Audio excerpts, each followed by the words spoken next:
오늘 우리가 함께 나눌 말씀 느헤미야 8장입니다. 13절로 18절. 느헤미야 8장 13절 18절까지의 말씀을 교독하는 방법으로 같이 읽겠습니다. 그 이튿날 뭇 백성의 족장들과 제사장들과 레위 사람들이 율법의 말씀을 밝히 알고자 하여 학사 에스라에게 모여서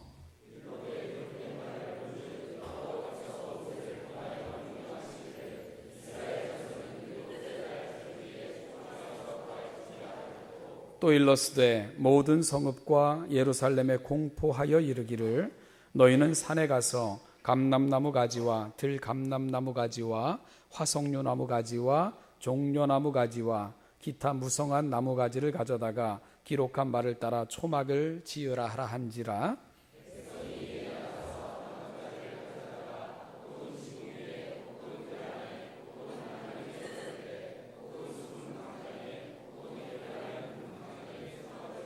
사로잡혔다가 돌아온 회중이 다 초막을 짓고 그 안에서 거하니 눈의 아들 여호수아 때로부터 그날까지 이스라엘 자손이 이같이 행한 일이 없었으므로 이에 크게 기뻐하며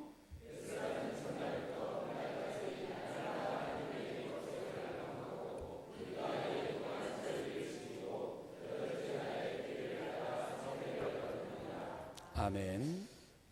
제가 저희 그 교회 홈페이지에 켄 레메이라는 분의 책에서 인용한 설교 잘 듣는 법이라는 제목의 글을 이렇게 게시를 해 놓았는데요.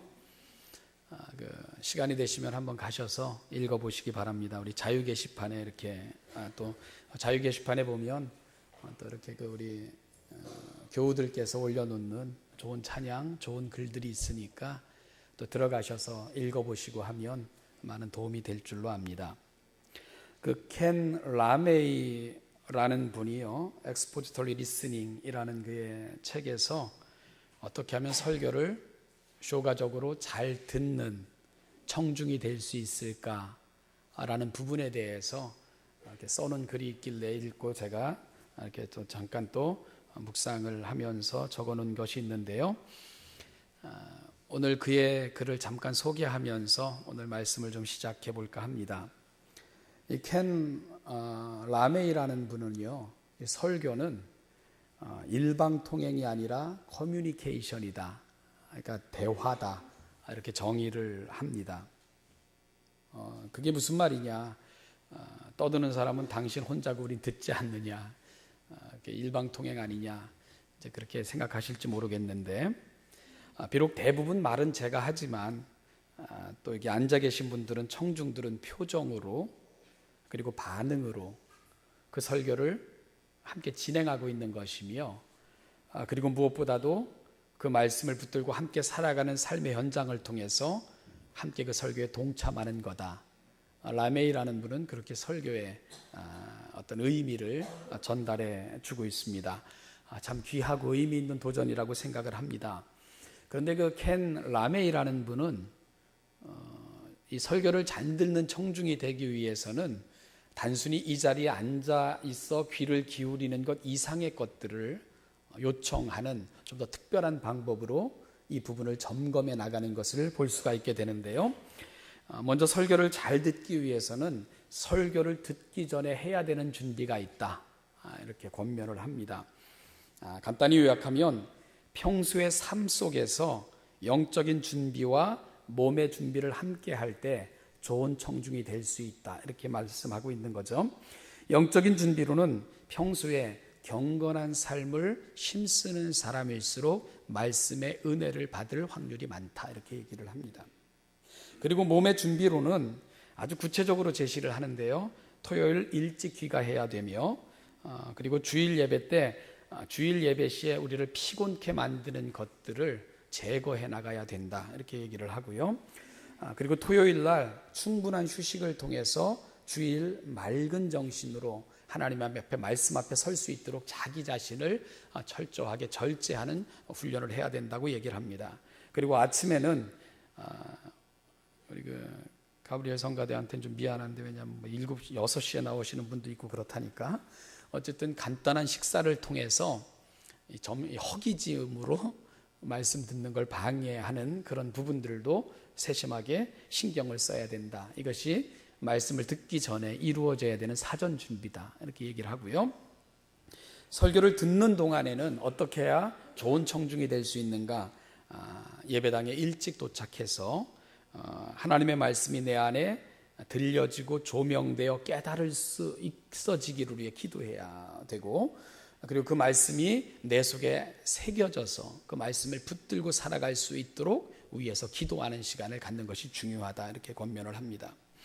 그리고 또한 열정적으로 예배에 참여하는 자가 말씀의 은혜를 경험하는 경우가 많다는 것입니다. 그러니까 열심히 찬양하고 정말 공중기도에도 열심으로 아멘으로 화답해주고, 그리고 모든 예배 가운데 능동적으로 참여하는 사람이 말씀을 통해서도 주어지는 은혜를 경험하는 청중이 될 수 있다. 이렇게 이야기를 합니다. 그리고 설교가 진행되는 동안 그 말씀에 집중할 수 있도록 그 말씀 앞에 반응해야 되며, 설교에 집중하는 것을 방해하는 것을 차단하는 것이 굉장히 중요하다.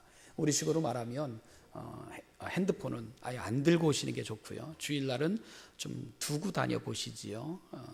꺼놓는 걸 넘어서서 한번 핸드폰을 집에다 놓고 오시는 그런 훈련도 한번 해보시는 게 중요하지 않겠는가 싶은 생각이 있고요. 옆 사람에게 시선을 빼앗기는 일들 하지 않는 게 중요하다고 이야기를 합니다. 그리고 베레아 사람들처럼 그 하나님의 말씀이 정말 바르게 선포되는가에 대한 분별력을 갖고 그 말씀 앞에 나가는 것이 매우 중요하다고 이야기를 합니다. 이것이 설교를 듣는 중에 좋은 효과적인 청중이 되는 방법이고요. 그런데 이 라메이라는 사람은 설교를 들은 후의 태도에 대해서도 또 권면을 하는데요. 설교 시간에 들었던 본문 말씀, 설교 시간에 이렇게 간단한 메모도 중요하다고 이야기를 하고, 그 적어놓은 메모를 이렇게 그 설교 후에 다시금 묵상하는 훈련을 갖는 것이 매우 필요하다고 제안을 합니다. 그러면서 들었던 말씀을 다시 한번 그 리마인드 다시 한번 이렇게 되새겨 보는 가운데서 이런 질문들을 해보라는 거죠. 하나님께서는 내가 어떻게 변화되기를 원하고 계셨는가 물어보는 것입니다. 나의 생각, 행동, 태도가 하나님의 말씀에 비추어 볼 때 잘못된 것은 무엇이 있었는가를 돌아보라는 것입니다. 그리고 변화되기 위해서 반드시 내가 할 것은 무엇인가를 메모해 보라는 것입니다. 그리고 어느 부분부터 시작할 것인가, 가능한 부분부터 결정을 하라는 것입니다. 그리고 작은 소그룹 모임이 있다면 그 들었던 말씀들을 함께 나누는 가운데 피차의 용기를 주고, 그리고 이 말씀대로 우리가 살아보자 하고 피차에 권면하는 것, 하나님의 말씀을 붙들고 살아가는 일에 있어서 굉장히 중요하며, 이것이 바로 좋은 청중이 되도록 만들어준다는 것입니다. 여러분 그렇지 않겠어요? 여기서 듣는 것과 우리가 묵상한 말씀과 삶이 아무런 연관이 없다면 말씀을 열심히 들을 필요가 없는 거죠. 그리고 들을 이유가 없는 거죠. 그죠? 그것이 내가 살아가는 삶 속에서 오늘 하나님은 내게 무엇을 요청하셨고, 그러면 내가 바꿔야 될 것은 뭐고, 어느 부분부터 시작하는 게 좋을까? 이런 능동적인 자세가 하나님의 말씀 앞에 서게 만드는 것이고, 좋은 청중이 되게 만드는 것이고, 결국은 하나님의 역사를 경험하도록 만든다는 것입니다. 이것이 켄 라메이라는 사람이 제시하는 효과적인 청중, 좋은 청중이 되는 방법으로 그렇게 제시하는 것을 제가 잠깐 말씀을 드린 것입니다. 여러분 우리는 어떻습니까?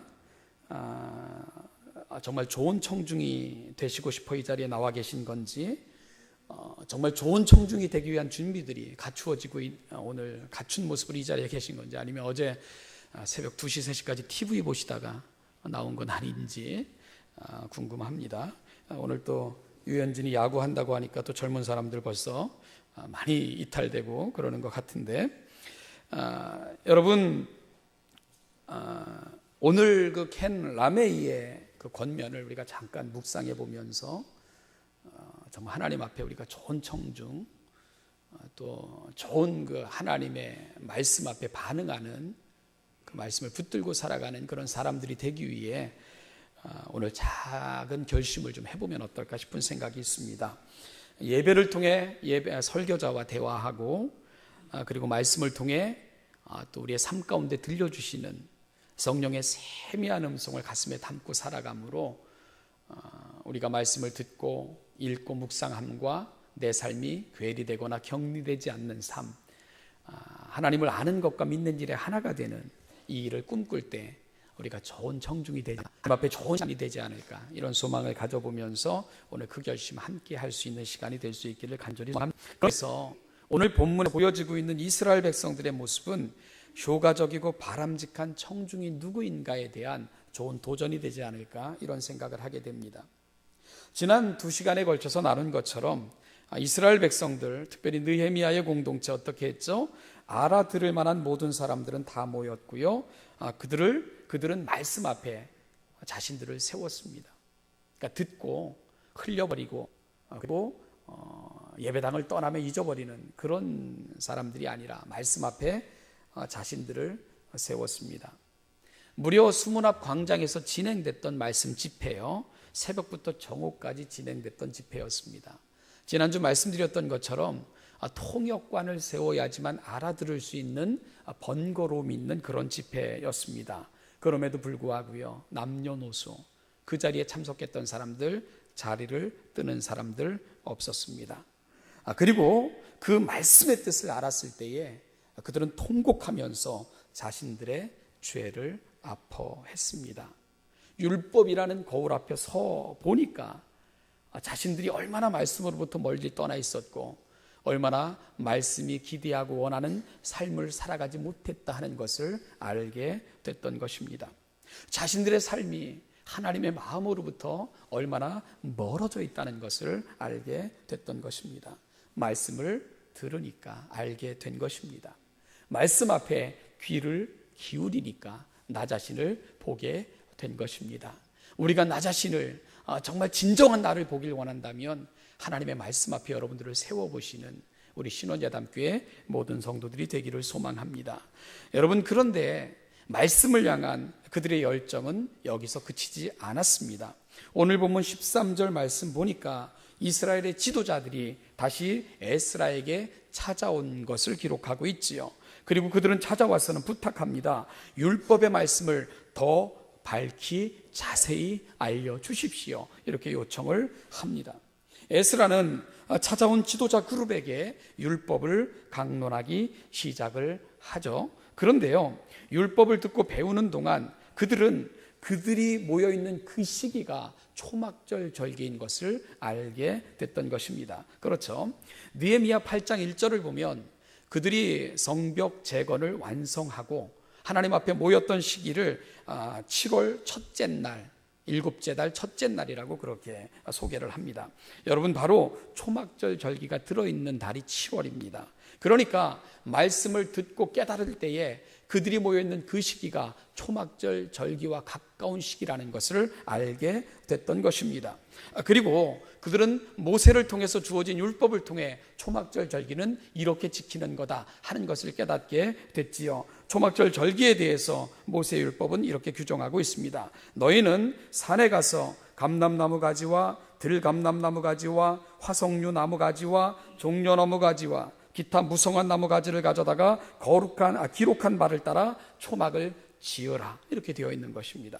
그러자 이 사실을 알게 된 지도자들은 어떻게 반응을 했습니까? 즉각 일어나 백성들에게로 달려간 것입니다. 그리고는 모세를 통해 지시된 바를 백성들에게 알려줬고요, 그 사실을 들었을 때에 백성들은 즉각 움직이기 시작한 것입니다. 백성들은 지시를 받은 기록된 말씀을 따라 하나하나 준행하기 시작을 했는데요, 그 준행하는 모습을 이렇게 기록하고 있습니다. 이에 나가서 나뭇가지를 가져다가 혹은 지붕 위에 혹은 뜰 안에 혹은 하나님의 전뜰에 혹은 수문 앞 광장에 초막을 짓되 그들은 일어난 것입니다. 그리고 산으로 올라가서 지시된 바를 따라 나뭇가지를 모았고요, 그들이 초막을 지을 수 있는 가능한 장소마다 다 초막을 짓고는 집에서 나와 초막에 거하기 시작했던 것입니다. 여러분, 어떻게 하고 있는 거죠? 들은 그대로 하고 있는 거예요.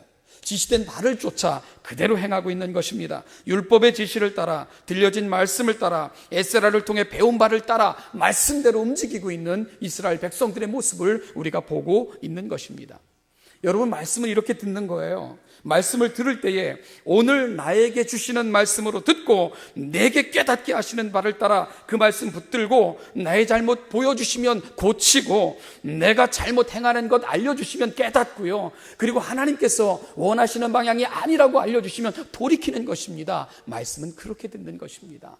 하나님의 말씀이 내게 들려올 때에 그 말씀을 내게 주시는 말씀으로 받고요, 그 말씀에 지시한 바를 붙들고 우리가 그렇게 살기를 결심하는 것입니다. 오늘 이스라엘 공동체의 모습처럼 말입니다. 말씀을 들을 때에, 깨닫게 할 때에 그들은 알았거든요. 자기들이 잘못 살아왔던 것, 미처 깨닫지 못했던 것들, 그리고 또한 그들이 지금까지는 기억하지 못해서 행하지 못했던 것들을 알았거든요. 그걸 말씀을 조차 하나하나 만들어가고 있는 모습, 바로 느헤미야 공동체의 모습인 것을 보게 됩니다. 그것이 하나님의 말씀을 듣는 오늘 이 아침 우리들의 모습이어야 될 것입니다. 오늘 이스라엘 백성들은 바로 이 모습을 우리에게 보여주고 있습니다. 그들은 말씀을 사모하는 좋은 청중들이었을 뿐만 아니라 말씀이 들려질 때 나를 돌아보고 회개했고요, 잘못 가고 있는 것을, 놓치고 있는 것을, 잊고 있는 것을 알게 하시고 깨닫게 하시고 보여주실 때에 즉각적으로 그 말씀 앞에 순종하는 그런 모습을 보여주고 있는 것입니다. 하나님의 은혜는 바로 그런 공동체 위에 넘쳐나는 것입니다. 부흥은 하나님이 기뻐하시는 것을 붙드는 것입니다. 그러면 하나님께서 일하시게 되는 것입니다. 신학 용어 중에 이 선지자 공식, prophetic formula라고 얘기하는데요, 그 선지자 공식이라는 말이 있습니다. 이 공식을 도식화하면 하나님의 말씀이 임했다, 선지자들은 이 말씀을 들었다, 그래서 그들은 이 말씀을 전했다. 너무 단순하죠. 여러분, 이게 prophetic formula라고 얘기하는 선지자 공식, 이게 도식입니다. 하나님의 말씀이 그들에게 임합니다. 그럼 그들은 하나님의 말씀을 듣고 깨닫게 됩니다. 그러면 즉시 일어나 그 말씀을 백성들에게 전합니다. 곧장 달려가서 그 하나님의 뜻을 전합니다. 여러분, 이것이 선지자들의 공식입니다. 이것이 바로 오늘 이 시대 저와 여러분들의 신앙의 공식이 되어야 된다는 것입니다. 하나님의 말씀을 들었더라, 그 말씀을 깨달았더라, 그래서 즉시 일어나 그 말씀대로 살았더라. 이 단순함 속에, 분명함 속에, 그리고 순종함에 하나님의 능력은 경험되어지는 것이고 하나님이 함께 하시는 것이고 하나님께서 놀라운 은혜와 부흥을 허락해 주시는 것입니다. 사랑하는 여러분, 선지자 공식, 그리고 그것이 오늘 이 시대를 살아가는 신자의 공식이 되어 하나님의 말씀을 들었더라, 그들이 깨닫게 되었더라, 그래서 그들은 즉시 일어나 그 말씀을 붙들고 살았더라. 오늘 느헤미야 공동체가 보여줬던 모습, 선지자들이 그들의 전 삶을 통해서 표현했던 모습, 오늘 이 시대를 살아가는 저와 여러분들의 신앙의 공식이 될 수 있기를 간절히 소망합니다. 다윗은 그의 유명한 시편 119편에서 이렇게 고백을 합니다. 33절, 35절 말씀을 보면 여호와여, 주의 율례들의 도를 내게 가르쳐 주십시오. 그러면 내가 끝까지 지키겠습니다. 나로 하여금 깨닫게 하여 주십시오. 내가 주의 법을 준행하며 전심으로 지키겠습니다. 나로 하여금 주의 계명들의 길로 행하게 하여 주십시오. 내가 이를 즐거워하며 따르겠습니다. 이것이 바로 율법을 향한 다윗의 태도였습니다. 이어서 시편 119편 101절 102절에서 그는 다음과 같은 간증을 계속합니다. 내가 주의 말씀을 지키려고 발을 금하여 모든 악한 길로 가지 아니하여 싸우며 주께서 나를 가르치셨으므로 내가 주의 규례들에서 떠나지 아니하였나이다. 여러분, 무슨 얘기입니까? 오늘 다윗의 고백을 보면 선지자들의 공식처럼 분명한 그의 신앙의 고백을 듣게 됩니다. 하나님께서 내게 말씀하셨습니다. 내가 그 계명을 깨달았고 그래서 그 말씀을 지키겠다고 결심을 했습니다. 그러자 그 말씀은 나를 보호하여 모든 악으로부터 나를 지켰고 그 말씀을 따라 내 삶의 원칙과 규칙을 삼았습니다. 이것이 바로 다윗이 말씀 앞에 보여줬던 선지자들과 같은 신자의 분명한 공식이었던 것을 우리가 알게 되는 것입니다. 그런데 여러분, 우리가 다윗의 고백을 듣고 있으면 놀라운 역전적 은혜, 역전적 은혜를 우리가 경험하게 됩니다. 무슨 말입니까? 내가 말씀을 알았고 사랑하여 그 말씀을 지켰더니 내가 말씀을 지킨 것이 아니라 말씀이 나를 지키더라. 말씀이 나를 지키더라. 그 사실을 다윗이 깨닫고 있는 거예요. 여러분, 내가 말씀을 지키는 게 아닙니다. 말씀이 여러분들을 지키는 것입니다. 왜냐하면 말씀은 하나님의 인격이고 하나님의 임재이고 살아계신 하나님을 우리에게 보여주시는 하나님의 방법이고 통로입니다. 내가 말씀을 지키는 게 아닙니다. 말씀이 나를 지키는 것입니다. 여러분들이 말씀을 지키는 것이 아닙니다. 말씀이 여러분들을 지킬 줄로 믿으시길 바랍니다. 왜냐하면 말씀은 살아계신 하나님, 그분의 임재, 그분의 거룩, 그분이 우리 가운데 다가오시는 그분의 인격이기 때문에 그런 것입니다. 그래서 어떤 신학자가 이런 고백을 했습니다. 내가 주의를 지킨 것이 아니라 주일이 나를 지켰더라. 살아오면서 내가 주일을 성수한 줄 알았는데 사실은 주일이 나를 성수하고 있었더라. 그런 고백 말입니다. 마찬가지로 우리가 말씀을 지키는 게 아닙니다. 말씀이 우리를 지키는 것입니다. 우리가 하나님을 위하는 것이 아닙니다. 하나님이 우리를 위하시는 것입니다. 이것이 바로 다윗이 깨닫고 고백하고 있는 역전적 은혜. 여러분, 그 은혜를 오늘 여러분들도 기억하시면서 그 은혜를 누리고 사시기를 주님의 이름으로 축복합니다. 우리는 성경의 역사를 통해 이러한 사건들을 무수히 살필 수가 있게 됩니다. 사무엘상 7장에 보면 블레셋과의 전투에서 이스라엘 백성들은 법궤를 빼앗겼지요. 그래서 그 이후 20여 년 동안을 블레셋의 속국처럼 전락되어 그렇게 힘겹게 살아가는 이스라엘 백성들의 모습을 우리가 보게 됩니다. 그러자 그들의 마음속에 하나님을 사모하는 그런 마음들이 일어나게 됐던 것입니다. 그러자 이 사실을 안 사무엘은 이를 기쁘게 여겨서 모든 백성들을 미스바로 모일 것을 요청하고 있는 장면을 보게 됩니다. 너희를 위해 기도하겠다. 그러자 이스라엘 모든 백성들은 미스바에 모이게 되는 것이지요. 그들이 미스바에 모였을 때에 사무엘은 물을 길어 땅에 부으면서 종일 금식할 것을 명하며 하나님의 말씀을 들려줬습니다. 그러자 미스바에 모여있는 백성들 사이에 회개가 터져나오기 시작을 한 것입니다. 그들은 먹는 것도 잊어가면서 먹는 것도 그들은 금해가면서 그렇게 하나님 앞에 그 말씀 앞에 자신들을 노출시키는 그 말씀 앞에 자신들을 회개하는 그런 모습을 보여주고 있습니다. 그들은 종일 금식하며 그들의 죄를 고백했고요, 하나님을 향해 부르짖기 시작을 했습니다. 대각성 운동이 일어났던 것입니다. 그런데요, 문제가 엉뚱한 방향으로 그렇게 흘러갔어요. 이스라엘 백성들이 다 모였고 그들이 금식하며 부르짖을 때에 큰 소리가 들렸을 것 아닙니까?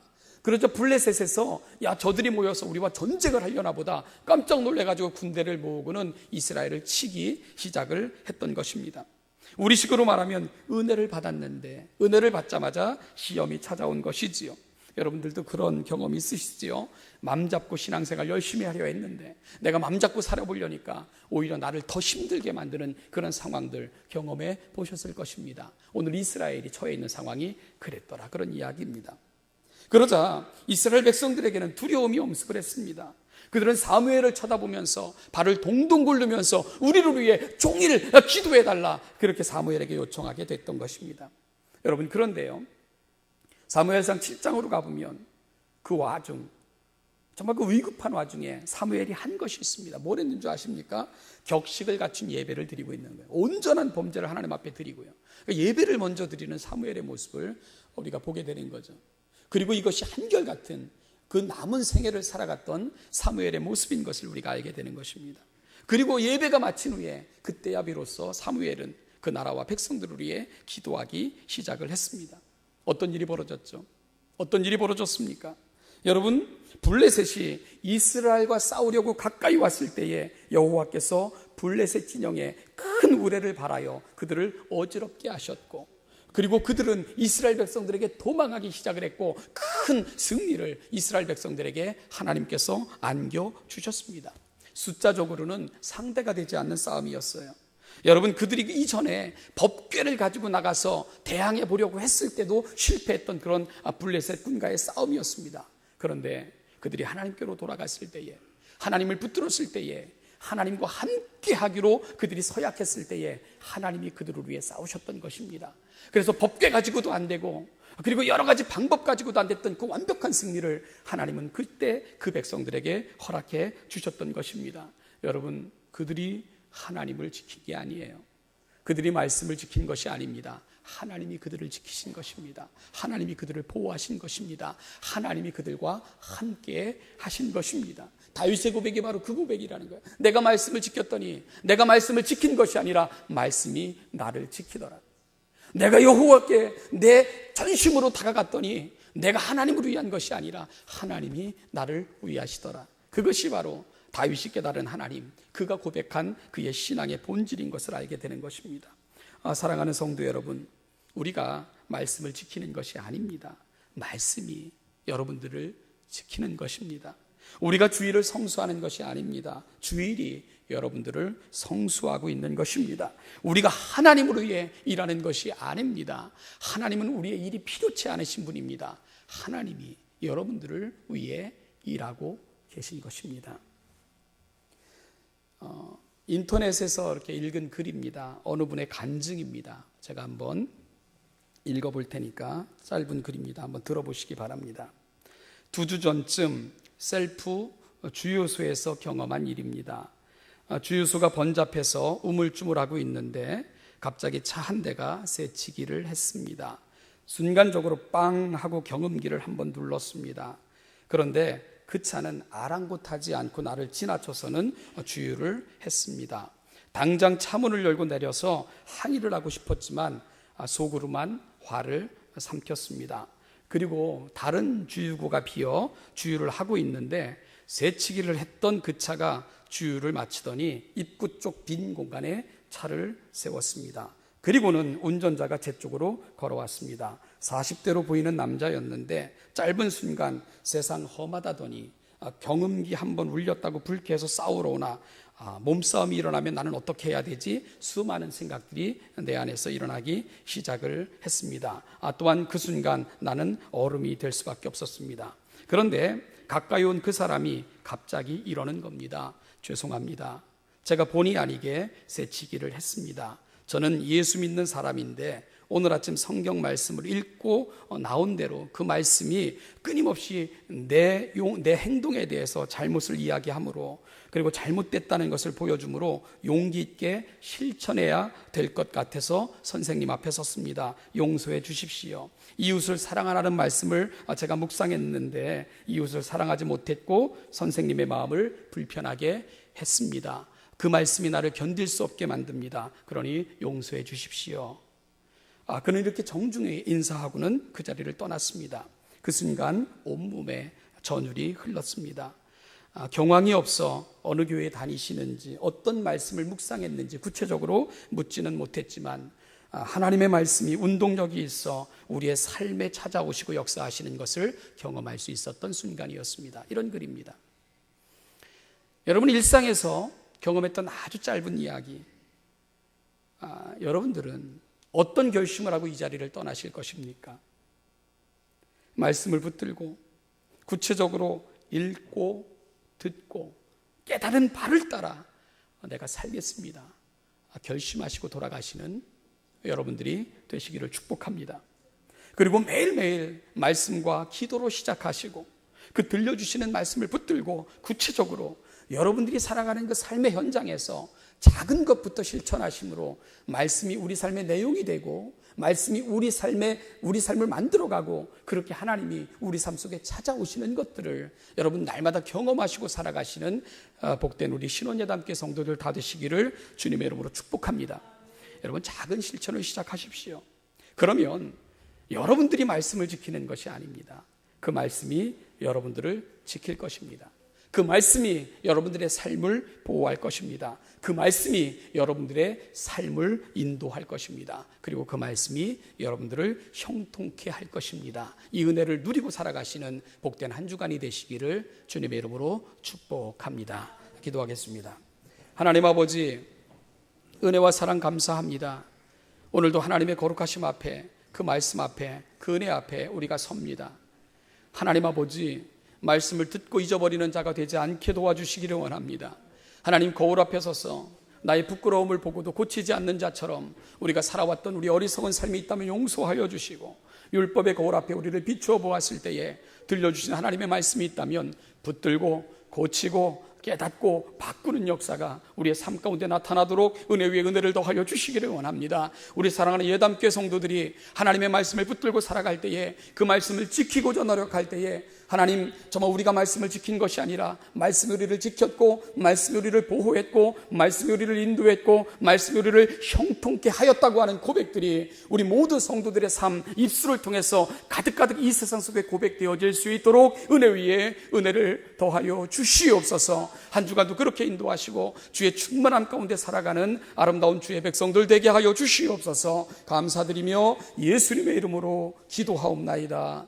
아멘. 지금은 우리 주 예수 그리스도의 은혜와 아버지 하나님의 무한하신 사랑과 성령의 인도, 교통 충만케 하심이 말씀을 붙들고 살아 그 말씀이 우리 삶 가운데 다가오셔서 우리를 붙드시고 우리를 인도하시고 우리를 지키시는 그 은혜 가운데 살기를 소망하며 이 자리에 있는 우리 사랑하는 신원예담교회 모든 성도들과 그 말씀이 만들어가는 그 아름답고도 멋진 삶을 꿈꾸며 이 자리에 있는 그 사랑하는 가정들과 그 가정의 모든 자녀들과 꿈꾸며 소망하며 살아가는 이들의 앞길 위에 이제부터 영원까지 그 영원까지 함께 하시기를 축원하옵나이다.